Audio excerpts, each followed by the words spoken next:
थोड़ा सा का अंतर है। सफलता आपका परिचय दुनिया के सामने कराएगी और असफलता दुनिया का परिचय आपसे करा देगी। इसलिए सफल जरूर होइए। देखिए 97% लोग जो है ना वो थक के किसी काम को छोड़ देते हैं और जिंदगी भर उन 3% लोगों के लिए काम करने लगते हैं जो कभी भी हार नहीं मानते हैं। मेहनत बता देता है कि परिणाम कैसे मिलेगा, वरना परिणाम तो बताता ही है कि आपका मेहनत कैसा था। हम स्टूडेंट्स को कहना चाहेंगे, आजकल स्टूडेंट्स को पता नहीं क्या हो गया है ना, सोचना वो लड़की के पीछे पगलाया है, कहता है कि लव हो गया। भाई दुनिया में लव नहीं होता है किसी से, ये एक अट्रैक्शन है सबको। मान लीजिए मेल है तो उसे फीमेल से होगा, फीमेल से है तो उसे मेल से होगा। तो कोई कैसे कहेगा कि हम तुम्हारी ओर अट्रैक्ट हो रहे हैं, तो उसको छुपाने के लिए कहता है हमको लव हो गया। भैया लव अब नहीं हो गया। अगर आपसे कोई कहता है ना कि आपको वो आपसे ट्रू लव करता है तो उससे कहिएगा कि हमको अभी मेरा किडनी खराब हो गया, 1 लाख रुपए की ज़रूरत है, नहीं देगा। लेकिन आप अपने माता पिता से कहिएगा कि हमको 1 लाख की ज़रूरत है, और रियल में भी अगर हो जाएगा तो वो अपना शरीर बेच देंगे आपके लिए, लेकिन वो नहीं बेचेंगे। ये होता है लव। लेकिन लोग अट्रैक्शन को लव कहते हैं, उसके लिए पूरी ज़िंदगी बर्बाद कर देते हैं। ये सब बाबू गलत चीज़ है। जो आप अपना देखिए, आप अपना करियर छोड़ के अगर इस सब चीज़ में जाइएगा तो पूरी लाइफ बर्बाद हो जाएगी। आप जो रिश्ता खोजते हैं अपना कॉलेज में, कोचिंग में, ये सब परमानेंट रिश्ते नहीं हो सकते हैं। हाँ, अगर आप गर्लफ्रेंड से शादी करेंगे तो ये आपके लिए बेस्ट लड़की होगी, लेकिन माँ बाप जो ढूंढ के लाएंगे, जो भगवान आपके लिए बनाया है, वो लड़की आपके लिए यूनिक होगी। If you will best you will number 1 and if you will unique you will only 1। तो याद रखिएगा, जो भगवान आपको बना के जोड़ता है ना, वो रिश्ता सबसे अच्छा होता है। अपने माँ बाप को देखिए ना, क्या झगड़े नहीं हुए, लेकिन आज भी वो लोग एक साथ रहते हैं। लेकिन फिर भी आप देखिए आजकल के जो वेस्टर्न कल्चर आ गया, क्या वेस्टर्न कल्चर हो गया समझ में नहीं आता है। प्यार और छोहाड़ा, इसकी ज़िंदगी ना 1 साल होती है, 1 साल में ही खराब हो जाता है। ये वेस्टर्न कल्चर है, हमारी भारत की संस्कृति नहीं है। हम गर्व करते हैं, हमें अहंकार है, हमें गुरूर है अपने भारत की संस्कृति पर, जहाँ एक छोटी सी बच्ची भी गुड़िया खरीदती है ना तो उसके लिए दुपट्टा खरीदती है। और यार अगर आपको दिल लगाना ही है तो किताबों से लगाओ ना यार, बेवफा भी निकलेगी तो मुकद्दर बना के जाएगी। दिन ना सबके लिए 24 घंटा का होता है, ऐसा नहीं है कि आपको अलग से वक्त मिलेगा, लेकिन इसी 24 घंटे में किसी को प्यार करके पति बनने का शौक है तो किसी को मेहनत करके करोड़पति बनने का शौक है। तो आप डिसाइड करिए आपको क्या बनना है, क्योंकि बरसों बाद जब लोग ये मिलेंगे ना आपसे तो ये नहीं पूछेंगे कि कितनी गर्लफ्रेंड है, लोग पूछेंगे कमाता कितना है, हैसियत कितनी है तुम्हारी। ये दुनिया का उसूल है कि लोग कभी भी आपसे खैरियत नहीं, आपकी हैसियत पूछते हैं। लोग एक दूसरे से वादा करते हैं कि तुम्हारा जिंदगी भर साथ निभाएंगे, कोई किसी का साथ नहीं निभाता है। लोग अर्थी और जनाजा भी ले जाते हैं ना 2 कदम, तो कंधे बदल बदल के ले जाते हैं, जबकि पता है कि आखिरी मुलाकात है। और लोग यहाँ कंधा बदल बदल के ले जा रहे हैं और लोग वादे कर रहे हैं कि जिंदगी भर साथ निभाएंगे, कोई साथ नहीं निभाता है। हम आप सब लड़का लड़की से कहना चाहेंगे कि अभी वक्त है, अभी सर झुका के पढ़ लीजिए। वादा है आपसे कि जिला में सबसे ऊंचा सर आपका होगा, लेकिन अगर अभी आप सोचिएगा आराम करने के लिए, पूरी जिंदगी आपको तकलीफ उठानी पड़ेगी। अगर आज आप किताबों के दीवाने हो गए ना तो कल दुनिया आपकी दीवानी हो जाएगी। किसी ड्रीम गर्ल के लिए ना अपने माँ बाप के ड्रीम को कभी नहीं छोड़ना चाहिए। आप लोग जो सोचते हैं ना इधर उधर, वो खुशी तो आप लोगों ने कभी देखा ही नहीं। कोई स्टूडेंट अभी तक खुशी नहीं देखा। हम आपको व्यक्तिगत बताते हैं। देखिए खुशी कब मिलेगी आपको, जिस दिन आपको जॉब मिलेगा ना, और जो पहली सैलरी मिलेगी वो भी नहीं खुशी है।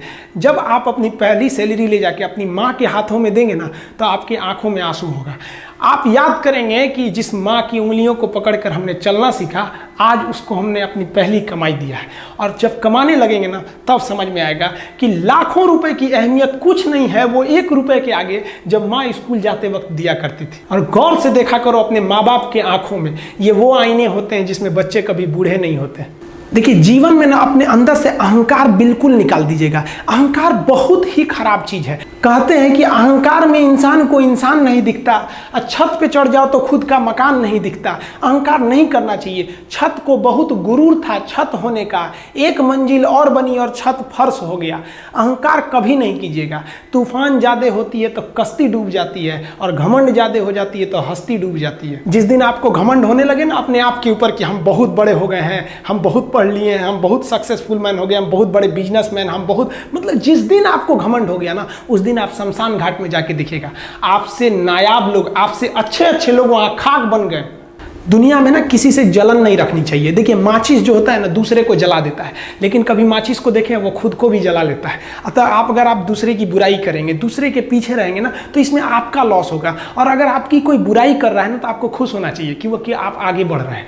बुराई उसी का लोग करते हैं जो आगे बढ़ रहा होता है, जो पहले गिरा हुआ है उसकी लोग क्या बुराई करेंगे। और जब भी आपकी कोई बुराई करे तो आप उसे सहज स्वीकार करें और आप उसे प्रूव मत कीजिए कि हम ये नहीं हैं। हम लोग गलती क्या करते हैं स्टूडेंट लोग कि प्रूव करने लगते हैं। नहीं, आपको अपने आप को इम्प्रूव करना है। अगर कोई गलती हो गई है, आपको कोई बुराई कर रहा है, तो आप उसको सहज स्वीकार कीजिए। जिस दिन आपके अंदर अपनी बुराई सुनने की क्षमता आ गई, यकीन मानिए आप सफलता के दहलीज पे अपनी पहली कदम रख दिए उसी दिन। लोहा जो होता है ना उसे कोई नहीं तोड़ सकता है, लेकिन उसी लोहे के अंदर का जो जंग लग जाता है ना, धीरे धीरे दीमक की तरह उस लोहे को खदड़ते जाता है। इसलिए अपने अंदर अहंकार को मत लाने दीजिएगा। लोग कहते हैं ना कि अहंकार बुरा है। जीवन में हम जो अनुभव किए हैं, अहंकार से भी खराब चीज होता है गुस्सा। देखिए अहंकार उत्पन्न ही नहीं होगा जब तक आपको गुस्सा नहीं आए। आप ऐसे नॉर्मल बैठे हैं और आप किसी से कहिएगा कि तुम्हारी क्या औकात है, जब तक आपको गुस्सा ना आए। तो अहंकार एक पेड़ है और गुस्सा उस पेड़ का जड़ है। इसलिए गुस्सा जिस दिन आया उस दिन आप बर्बाद हो जाएंगे। किसी भी व्यक्ति को बर्बाद कराने के लिए सबसे जरूरी है गुस्सा दिलाना। आपको पता है लोहार जो होता है, लोहार वो जानता है कि लोहे को हम ऐसे नहीं मोड़ सकते हैं, बहुत ही शक्तिशाली है। इसलिए लोहार ना इस लोहे को ना आग में डाल के इसे गुस्सा दिलाता है। जब ये गुस्से से लाल हो जाता है ना, तो जहां गुस्सा आया आप अपनी ताकत खो देते हैं। और ये लोहा अपनी ताकत खो देता है और एक मामूली हथौड़े के चोट से लोहा मुड़ जाता है। तो जिस दिन आपको गुस्सा आ गया, समझ जाइए कि आप अपनी ताकत खो रहे हैं। जब हम जन्म लेते हैं तो जन्म से ही हमारी जीभ रहती है और मरने तक हमारे साथ जीभ रहती है, क्योंकि वो बहुत ही नरम रहती है। उसे गुस्सा वो बहुत हार्ड नहीं होती है। लेकिन जन्म लेने के बाद दांत आता है और दांत काफ़ी कड़ा होता है और मरने से पहले ही दांत चला जाता है। यानी अगर आप नरम रहेंगे तो काफ़ी लंबे समय तक रहेंगे और जहाँ हार्ड होंगे आप वहीं आपका पतन चालू हो जाएगा।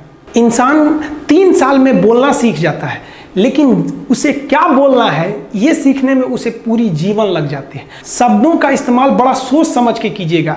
ये आपके माँ बाप के दिए गए परवरिश का एक सबूत होता है। अतः आप अगर किसी से अपशब्द बात करते हैं तो सभ्य व्यक्ति आपको नहीं कोसेगा, बल्कि आपके माँ बाप को कहेगा कि इसे संस्कार नहीं सिखाया। ये शब्द जो होते हैं हमारी परवरिश का परिचय करा देते हैं। शब्द का इस्तेमाल भोजन की तरह करना चाहिए। जिस तरह से भोजन को बनाने के बाद थोड़ा सा चख लिया जाता है, उसी तरह शब्द को दूसरे के सामने बोलने से पहले एक बार जरूर चख लीजिएगा। जो पानी से नहाएगा वो अपना लिबास बदलेगा, जो पसीने से नहाएगा एक दिन इतिहास बदलेगा। एक दिन हम सब लोग मिलकर अपने हिंदुस्तान के इतिहास को बदलेंगे, फिर से इसे हम सोने की चिड़िया बनाएंगे। और आप निरंतर मेहनत करते रहिए, दूसरे का देखकर नकल नहीं कीजिए। सीढ़ियां उन्हें मुबारक हो जिन्हें छत तक जाना है। आपकी मंजिल आसमान है, रास्ता आपको खुद बनाना है। अपनी मंजिल को भुलाकर जिया तो क्या जिया है, दम तुझ में तो उसे पाकर दिखा। लिख दे खून से अपनी कामयाबी की कहानी और बोल उस किस्मत को, है दम तो मिटा के दिखा।